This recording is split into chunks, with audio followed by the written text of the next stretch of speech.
So one of the things I was going to ask is, what can men do to start being more masculine? One is one's hormonal, one's biohacking. There's an underlying biology that when we take care of ourselves, our diet, our exercise, we naturally start producing testosterone, and hormones come into balance in a way that makes masculine communication easier and more rewarding, and just it seems to kind of flow. So we could talk about that. I mean, that's stuff like eat a bunch of red meat, do sprints, lift heavy things, get enough sleep. What I like to focus on, though, is something called masculine communication, which is that there's a way that you can talk almost like a script, that you can polarize someone's response into the feminine as you hold the masculine, right? How do you have an example of that? I'd like to see an example of how that works. Well, so there's a couple ways you can approach so sometimes I'll play with this. I'll approach a barista. I'll go to a coffee shop, and you can approach that barista using feminine communication or using masculine communication. And a feminine communication is going to look something like, and I won't even do a voice with it, like not on purpose anyway. But feminine communication is gonna seek permission. It's gonna ask. It's gonna ask for permission to do it. So I might come up and use feminine communication. I might say like, may I place an order? Like, may I ask for a coffee? May I have a coffee, please? Right. And this like permissive, soft, kind of way where you're creating a space for someone to fill it with service, right? So they're serving you, so you're creating a space, which is sometimes confusing because you are at a restaurant to be served. So whereas if you're going to use masculine communication, you're going to walk in and you're going to energetically feel expansive, like you own the room, like it is in your vibration for the well-being of everybody in that space. And you walk up to the counter and say, "Give me a coffee, please." There you go. Well, not even please, but it's a directive. It's not a question. It's like, I'm going to have a 12-ounce coffee today. Or you're directing somebody to take action, right? And it's really weird if it's not congruent with your energy. Step up and you're in a domineering or angry or a place that's not secure and it's not in control, but it's trying to pretend like it is, then that's going to come off as some amount of horseshit, Or if you try to fake it and you're like, I'm going to have a large coffee, and you've never done that before. You've never told anybody what to do about anything. It's going to come off as so insincere and so inauthentic. So you got to start practicing working up to that directive communication where you're not asking for permission to be a big, expansive, devoted, loving leader. You just own it. It's in your body. And this is where all that, working out. If you do it after a workout, oh man, it's so much easier. Like if you wake up out of bed and you're feeling small, you're like, have a coffee, please. But if you do it after a workout, you're like, need a 12-ounce coffee, and it's right and it's clear and people feel like, all right, yes, sir, let's do it. Man, that's the kind of energy that we want to bring into the world. Absolutely. I've experienced that. I'll use this as an example, be with real world, or it can be with women.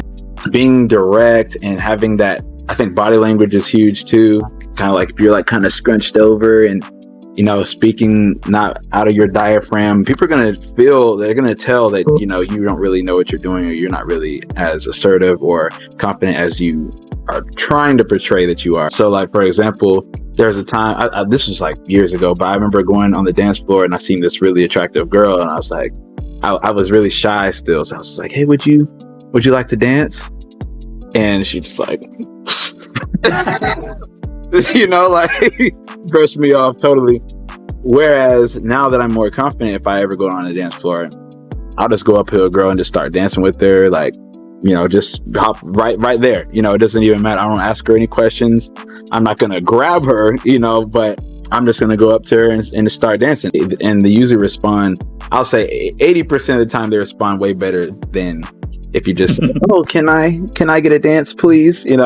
But I feel that that's how men, like you said, that's how men should approach life and things in life. They shouldn't go into life asking permission, thinking that, feeling small or not feeling like they deserve it, or they just don't feel confident. A lot of times it's really getting over that fear. Getting over that fear, I think, is one of the biggest things that men can do when it comes to becoming a masculine man and becoming more confident in themselves and showing up in the world as a masculine man, that you're taking up space, you're sitting wide, you're walking with your shoulders back, chest out, you're not scared of existing, and I feel like it's really it's important. It's important to show up as, the best man that you can be.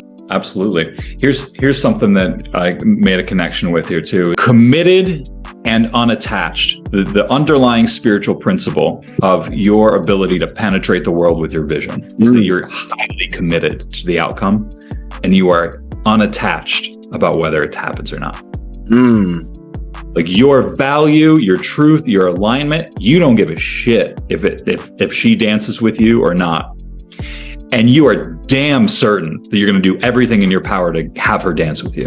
Like, it's the combination, union of that paradox is the underlying spiritual principle of what really makes masculine vision and power take hold in the world, in your life. I totally agree with that, man. I feel like the problem with a lot of men is they do take that attachment of the outcome, and if it doesn't happen the way they want it, or if it doesn't happen right away or whatever, or it blows up in their face, and their emotion and their worth is attached to that outcome. Yeah. But it's like, as men, we have to realize, hey, we're going to get rejected sometimes. We're not going to win every single time, but I got a vision. I'm still sticking with it. I'm not going to let this deter me. I'm not going to let this discourage me. I'm going to keep doing what I'm doing as the man who I am. And, I feel like a lot of men nowadays, they don't have that mentality, or maybe they didn't have the leadership, or they didn't have the example of that when they were young, and then they grow up. It's pretty much attached to every single outcome, attached to how it's going to happen. How am I going to get to my vision? How is this going to go? And I feel that that's kind of where a lot of guys get lost in translation. Yeah. You asked a minute ago, what's something a man could do to be more masculine? And I think really close to the bottom level is to have a vision for your life and for the lives of people around you. Have a vision for your relationships, have a vision for your career. And it could be that we're just programmed to get money, right? I just want to chill and get money. I just want to take it easy and get some money. But like, if you don't have something that you're moving toward, if you don't have an idea of what you want your relationship to look like, if you don't have an idea of where you want to live, how you're, if you've got kids, like, how's that going to be? How does your life look like with friends? If you're not moving towards something, there's not much to be masculine about, because you're not building in a consistent direction something that pleases you. And the whole masculine principle is to organize the external chaos into something that suits you. By your own declaration of order, you take action and you turn the chaos into order.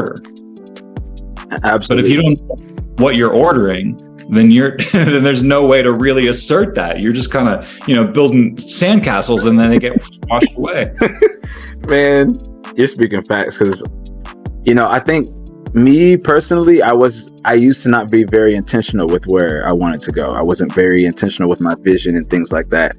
And it kind of shows, with any type of man, if you don't know the direction, if you're not able to visualize and pinpoint what you want, what type of relationship do you want? What type of woman? How do you want your woman to react with you or to interact with you? Where, like you said, where do you want to live? Where do you thrive the most at? What do you want to do for work? What do you want to do that brings you? Do you want to do something that brings you joy every day to get you out of bed, or do you want to do something that just makes you a lot of money but you don't like it? Do you want to, have a life full of adventure and friends, or do you want to be in your solitude? I mean, there's no right or wrong answer, but it's like, what do you want as a man? And that's something I feel like a lot of men have to ask themselves, because we have to be intentional. We have to we have to have a clear vision of what we want. And I feel that no woman can actually really follow or submit to a guy that does not have the vision, who does not have, you know, where he's going in place. It's not going to feel real safe for her, you know? And so if she's a woman that's used to being around guys that aren't very safe, like, she might come and hang around that frame for a bit. But a real high value woman who's used to feeling protected and in a space that's really contained, she's not going to feel very comfortable with a guy that doesn't have a vision and is not taking, you know, clear action toward making it. Absolutely, man. Let's talk a little bit about the value you see, or how you approach this integrated energy thing, because we've talked about a lot of stuff we agree about. And I have some suspicions about what I think there, but I'm actually open to hearing some different perspectives. It's not all settled for me. So yeah. I'd love to know how you imagine it. Yeah. So as I've gone on my journey, I grew up both my parents were in my life, mom and dad, still together to this day, but I did spend most of my time with my mom and my sister. I was homeschooled. My dad worked a lot and everything. And so I spent most of my time with women. So growing up, I grew up with the more feminine side. And, you know, my dad, he took out time for me and all that kind of stuff. It was just, I spent more time with the women. So as I go and progressed into my relationships, I realized, I didn't realize it, you know, right away. It took me years of dating different types of women and failing and different things like that. But I realized that I was in my feminine a lot of times. I was, you know, very emotional. I would respond and react to their emotions. Didn't know how to lead. I didn't know how to, you know, really just be a man in general. I didn't know how to speak up for what I believe in, what I want to say. And so eventually what happened was, you know, I crashed and burned a couple of times, and I realized, okay, something's going on.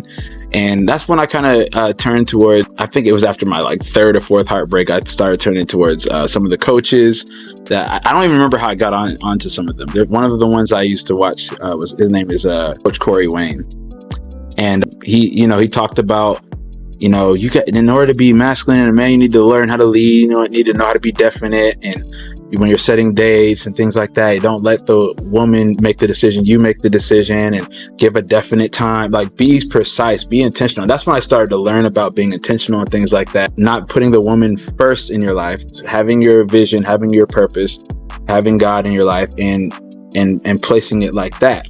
So as I started to progress, I left more of the feminine side away and started going more towards my masculine. What I realized, though, is learning I had to figure out a very healthy balance, because I would be so much in my masculine to where I don't want to listen to the woman. I'm hearing her, but I'm listening to her, but I'm not hearing her, type of thing. I'm not knowing. I would just go, not knowing when it's time to. Hey, it's time to sit back. It's time to relax. If a woman wants to give things to me, I'm the man. I'm going to provide. I'm going to buy you everything. But sometimes you do have to receive from a woman. Like, a woman feels like she wants to do things for you to reciprocate the love and generosity and things that you're giving.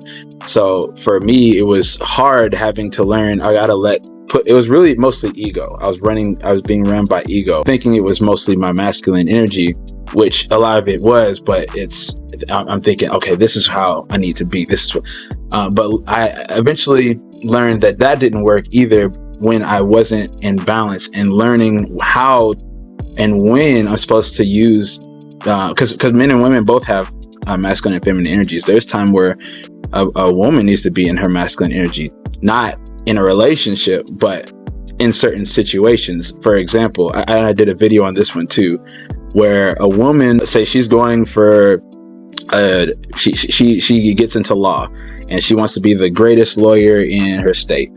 She's not going to get there being in her feminine energy. She's not going to, because in order to achieve and get somewhere and be goal driven and be the best in a competition, you got to be in your masculine energy for that.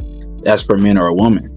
So a woman has to kind of get into that energy, to tap into that, to actually strive, because a feminine energy is not about striving. It's not about being goal oriented and things like that. And so same when it comes to men that I've seen, I had to learn the healthy balance of being in your masculine, being the man, being dominant, that type of thing, but also knowing how to have the little bits of restraint, or doing things in a loving way, not so what people say, macho or whatever. Just knowing how to still be masculine, but also have that little touch of feminine energy that's inside of you, because we all have both. It's just which one is riding the most, which one was fueling you the most. And so I realized in a lot of my relationships, when I would get with a really feminine woman, that's really what taught me how to balance things, because I wasn't about like letting her do things for me. I wasn't about hearing her suggestions. And a lot of times it's just the woman wanting to actually help you. She sees you as a leader, but she's just giving suggestions. And I feel like to be a leader, you have to be set. You have to know where you're going. But there are people that are beside you. Sometimes it's your woman, sometimes it's really close friends or family, and they might have some insight for you. And if you're not receiving the insight, you could be blinded and just make a decision that can, ruin you, or could really leave you messed up. And it all would have been avoided if you just would have took that step back to receive, hear what they're saying. In that sense, that's why I mean when I say tap into the feminine, I don't really mean actually becoming feminine. It's just those little bits of balances. That's kind of how I describe it.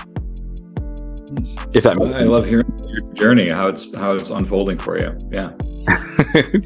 How do you feel about that? About what I talked about there? It's. I think there's some practicality to it, depending on how we tee things up. I think for my money, the best use of my time is going to be polarizing myself as much in my masculine as possible, because I know how to be feminine. I know how to be creative. I know how to be soft. I know how to ask for permission to act small. I just know how to do it because I grew up in a similar frame as you, where I'm around a bunch of women, and I learn how to communicate like that, and I learn how to move in the world with that softer edge. I'm 6'4", and so my physical frame too, I felt like I had to compensate for that. So I'm so big, I'm so intimidating that I'm going to actually put on this softer persona to make people feel more comfortable with me. Right. And well, first of all, fuck that. I want people to feel safe and loved around me. I want them to feel like this guy's got me. I don't want them to feel like, oh man, this guy came in and he's like this huge frame, but I don't know if he's going to stand up to a bully if he needs to. Worst comes to worst. Right. So all that to say is that I think that my effort and energy is best placed becoming as masculine as I possibly can. Absolutely. And if that if there are things that shows me, if I'm suppressing emotion, or if I'm not handling it right, then I problem solve that. I use masculine energy to problem solve that, and I may problem solve that by giving myself time to receive from God, or time in a brotherhood, or time to vent, or do some kind of emotional release exercise. But it's coming from this place of problem solving, so that I can be as powerful as the world needs me to be. Absolutely, man. And I think a lot of men need to have that approach when it comes to problem solving, and when it comes to, when there are issues with the relationship and things like that. It shouldn't be like, I think we were talking about it earlier. It shouldn't be put onto your woman. And becoming the most masculine guy you can be is super important. And like you said, get with the brotherhood, meditate, sit back, reflect, let the emotions, feel the emotions that you need to feel. And, don't let them get you to the point to where you're overly depressed, or you just don't want to get up and do anything. There's ways of expressing yourself in positive manners. And, I will say this. Yeah, there's a whole movement, and you've been around this, so the whole movement of women wanting their men to be vulnerable. Right? Have you heard that? Yep. Here, if you're watching this, it's a trap. It's a trap, guys. Dudes, do not be vulnerable with I'm looking right in the camera right now. Men, Do not be vulnerable. Do not be emotionally vulnerable with your woman. It is a trap. And why is it a trap? I'll tell you. It's because she doesn't want women who have been raised in this culture and haven't had proper femininity modeled. Only they feel a sense of power when you share your emotions. They actually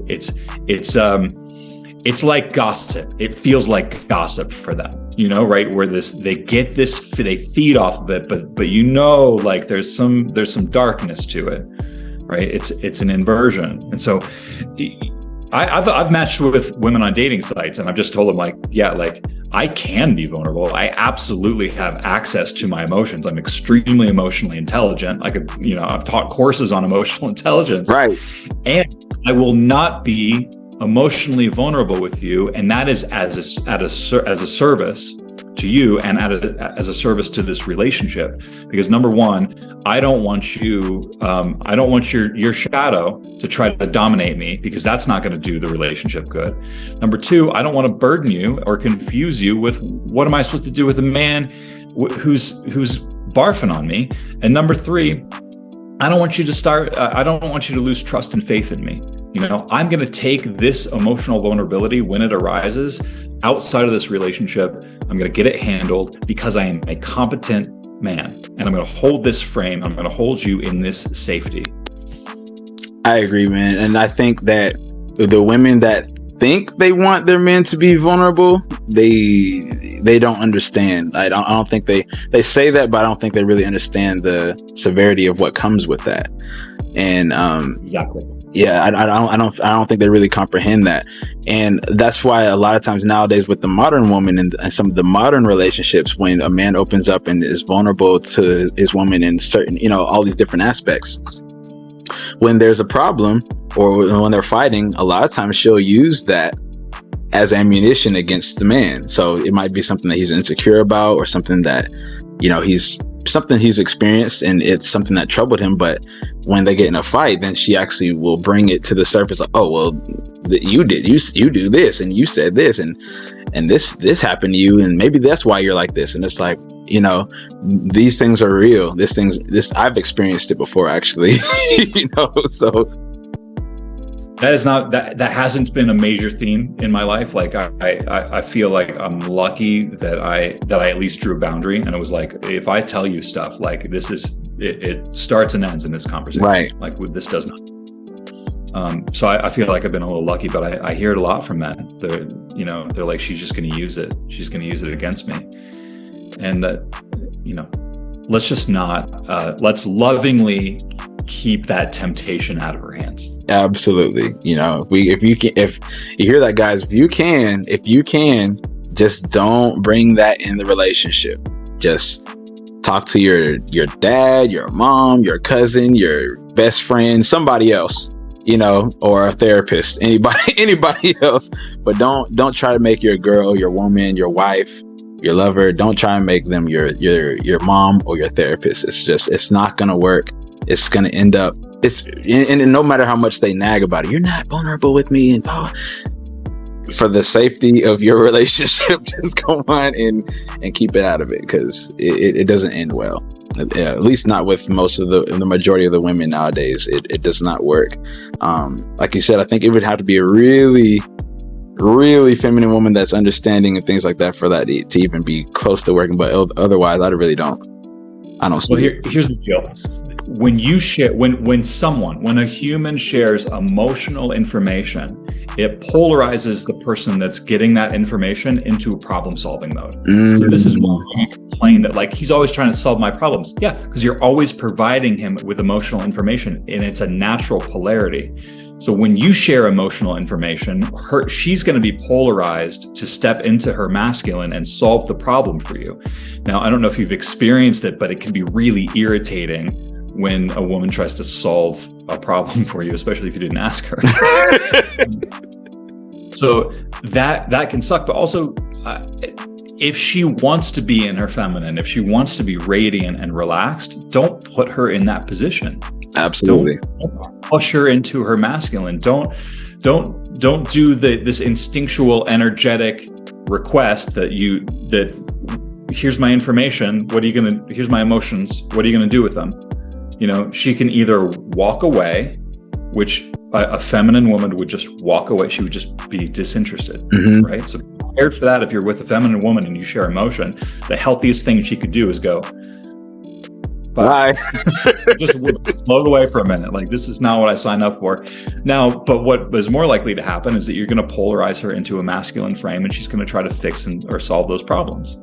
And it's going to be irritating. It's going to invert the whole dynamic.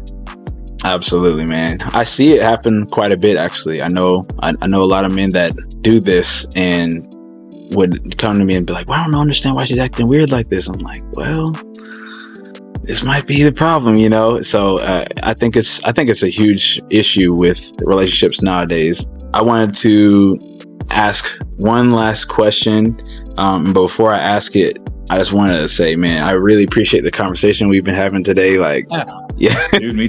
Yeah, I knew it was going to be a good one. I already knew it was, and it was even better than I thought, you know. So I appreciate you putting in your insight and having this conversation with me. It's most appreciated that you gave me your time today. Thank you. Yeah, man. For the last part, any words of wisdom for the men that are watching today that you would like them to know? Anything that you like to say to them today before we go? Yeah, becoming more masculine is a process of personal development and personal growth. When I first started hearing about it, I was like, oh, I'm not very masculine. I've charted myself on a Cartesian line of masculine and feminine. I put myself, I'm like, all right, I'm like 60%. You know, I'm like toward the I'm more masculine than I am toward the middle. But all I want men to know is that take this on as a matter of personal growth. Like, take it on as it can be changed. As you start communicating with dominance, your nervous system starts getting more familiar with being able to walk into a coffee shop and just like confidently saying like 16-ounce coffee, please. Right. And just the energy that comes with that, the alignment that comes with your nervous system and your body. These are things that can be learned and expanded into. So if you're like, I don't feel very masculine, or I don't see the point in it. The point is, when you develop masculinity as a man, you serve the world with loving devotion and your brilliance. You step into a level of human being that's aligned with your body. It's aligned with your physiology, and it is good, it is service, and you can move yourself, you can transform yourself into that. It's worth it. Absolutely, man. I appreciate that insight. Hey, guys, you heard it. You need to make sure that you're able to become as masculine as possible. It's all about personal growth. You know, we can't ever stop learning. We need to become better every single day. If you guys haven't read this book, Atomic Habits, great book. Talks about, being able to get 1% better every day. That's huge. And as men, we got to be improving.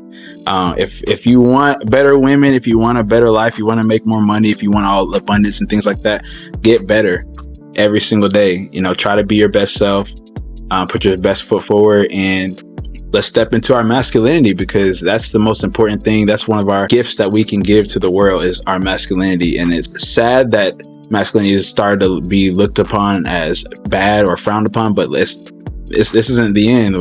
There's men out here that want to be their best selves and want to be masculine and want to give that masculine energy to the world and to their women and to their kids and everyone else in the world, everyone around them. So let's just do that. Let's become our best selves, guys, and let's keep improving, keep getting better. And like I always like to stay elevated. I love that sign off, dude. Stay elevated. Stay elevated, man.